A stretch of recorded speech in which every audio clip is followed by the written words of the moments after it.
What's going on, YouTube?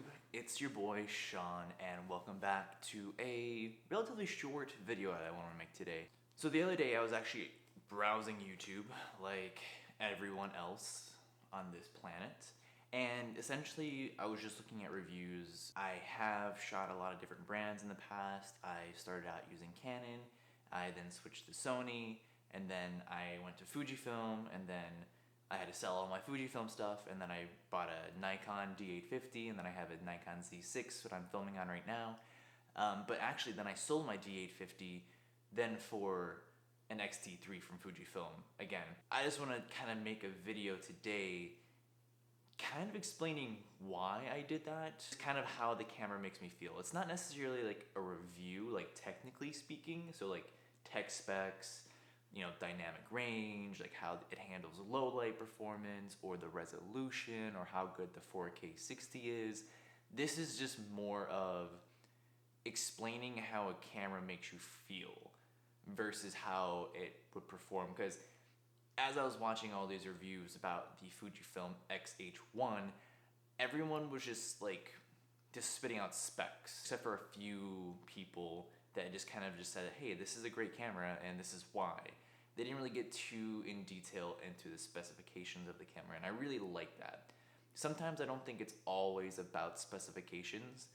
Sometimes it's just about how the camera actually makes you feel when you use it, and that's what I want to go over today. So when I first switched all over to Fujifilm, I literally went all out. I bought an X-t3, I bought an X-t2, 50 to 140 2.8, the 16 1.4. I got the X-t3 with the kit, which was the 18 to 55 2.8 to f4, and then I also got the 10 to 24 f4. And at least from my experience, from having all of those lenses and both those cameras for a very short amount of time, I was so happy using that camera. Now, yes, and I will speak a little about technicalities and things of that nature. Now, I mean, this is no way scientific or anything of that nature, but yes, it is a crop sensor, so there are some limitations compared to a full frame, the 7.3 or the D850 or the EOS R, I mean the Z7, the Z6. It just doesn't really matter to me. I mean, yes, I am limited in some areas and some aspects of what I can do with it, but at the same time is everything that I like doing or everything that I enjoy doing, I can do with this camera and the lenses that they offer, exceptionally well. So honestly, I don't think that is a big reason of why people should be dogging, crop sensor cameras. Now, I mean, a lot of people have been talking about this camera and raving about this camera and the video performance, and that's where a lot of people talk about it, is video. And yes, the video is freaking phenomenal. I mean, you have 4K 60 frames per second, and then also at the same time you can shoot at up to 400 megabits per second. Not in 4K, at least if you can. I'm not 100% sure, I haven't tried it. I've only shot up to 200 megabits per second in 4K 60 frames. And it's phenomenal. The last video I just uploaded, which was 5 camera accessories I like to have with me at all times, was shot on the X-t3 at 4K 60 frames per second and at 200 megabits per second. Now, other than just having great specifications, the way it makes me feel is pretty awesome too. It's just because when I use this camera, I really enjoy having all the tactile buttons up on top, just because to me, that makes sense. It's just so much easier to physically change and adjust my settings right here. So it's in the sense of the user experience, I don't know, I just feel like it's easier. Some people may say it's not, some people may say that it's more cumbersome, it's more fiddly. I can definitely say, coming from a DSLR or a mirrorless camera like Sony's or even the Z6 that I'm using, it's a bit more easy. I don't know, I don't want to say easy, I don't think easy is the right word. Change it by the dials. You press a button and it's there. I mean, this one, it's the same thing. You just press a button to unlock the dial and then you physically move it. So I mean, I really don't see how it's harder. I think people are just more intimidated by it because I don't know, it's almost you kind of have to know what settings you need to put it on or what your ISO needs to be or what your shutter speed needs to be versus just by easily using the dials on the back of it. But I mean, I think it's pretty cool. I think it gives you more of a retro vibe. It makes me feel like I'm slowing down when I'm taking photos. And I like that. It kind of makes me think about my composition and think about what I'm photographing versus just putting it on a tripod or handhelding it and then just looking through the viewfinder and calling it a day, adjusting the settings there. I mean, the other reason why I like really using Fujifilm cameras is because I love the tactile aperture rings that they have on their lenses. Now, yes, you can put it to auto, and then you can just physically adjust it here. Other than just having all the really cool buttons on top and having the aperture ring on the side on the lenses that they offer, one other thing that I really enjoy is this tilt screen.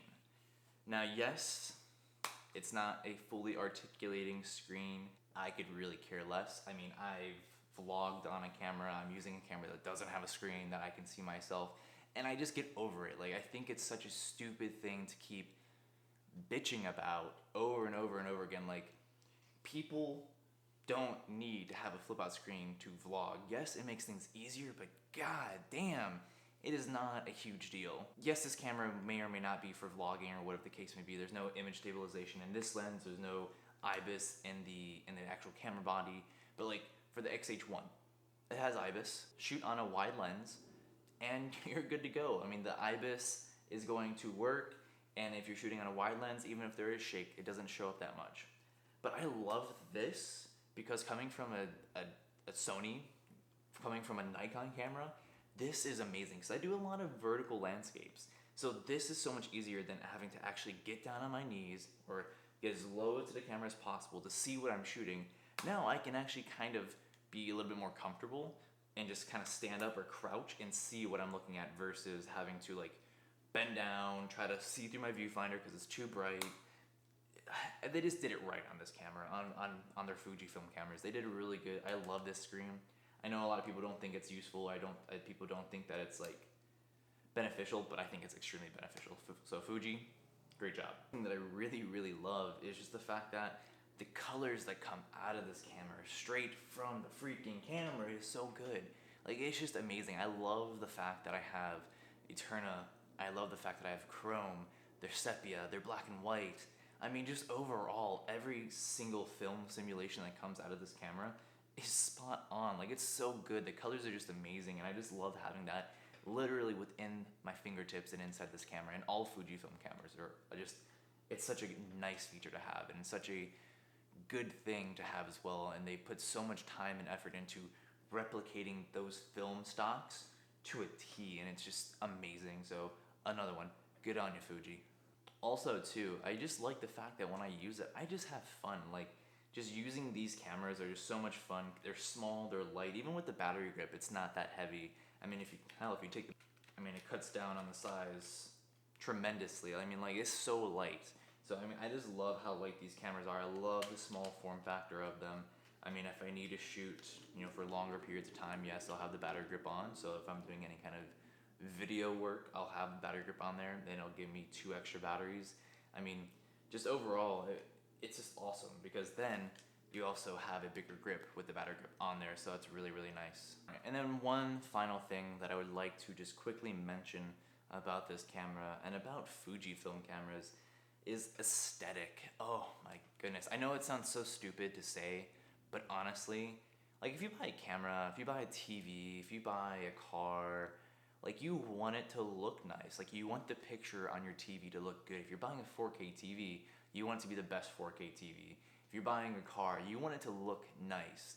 Like, just overall, I mean, as human beings, when we buy things, we don't want to buy something that we're like not proud of. Especially myself, like, I've tried to adopt like a minimalist type of lifestyle. Like, I'm by no means a minimalist by anything. Like, I've just started trying to really practice that, but at the same time, like, when I buy something, I want to make sure that I'm buying it because it meets all my criterias of what I need, what I just want, and things of that nature. So like, I don't need to have a camera. I like to have a camera because I enjoy photography. It's part of a business that I have, and also too, it's therapeutic for me. It's a passion. But when I buy a camera or when I buy just equipment, I don't want to look ugly. I like to look at it and be like, damn, that's one sexy motherfucker right there. And when I look at a Fujifilm camera, I just immediately just love the style of this camera. It just looks so cool. Also, I know it's kind of silly, but I really do like this. But on Fujifilm cameras, at least on their X-t2, their X-t1, and X-t3, on their X-h1 it doesn't have it, but like you can add like a little bit of a personal flair, which I think is super cool. Like you can buy these little shutter button things up here, and I bought a wood one just because like I thought it looked cool. Like I like having stuff that I like to show off and I like to like be proud of, and the fact that I can add a little bit of flair, a little bit of personal touches to it is also something that I really enjoy. So like just overall, if someone's interested in shooting Fujifilm or at least trying to shoot on a Fujifilm camera, definitely try it. Like honestly, even if you're, you know, shooting a Sony camera or you're shooting a Nikon camera or even a Canon camera, like honestly, I think at least everyone should try to shoot and experience how it is to shoot on a Fujifilm camera, because it is, in my opinion, one of the funnest cameras to shoot on. I just wanted to make this video because I do enjoy watching tech reviews on cameras and like how to like maybe inform my purchaser or how to inform me for when I make purchases, yes. But I think we should also talk about how the camera makes you feel when you use it. Because honestly, like a camera could have all the specs in the world. Like when I had my 7.3 and I had my R3, they were spec'd out to the T. But honestly, like when I used it, I felt like I was on autopilot. And now I don't know if that's just myself or maybe I'm just being picky or choosy.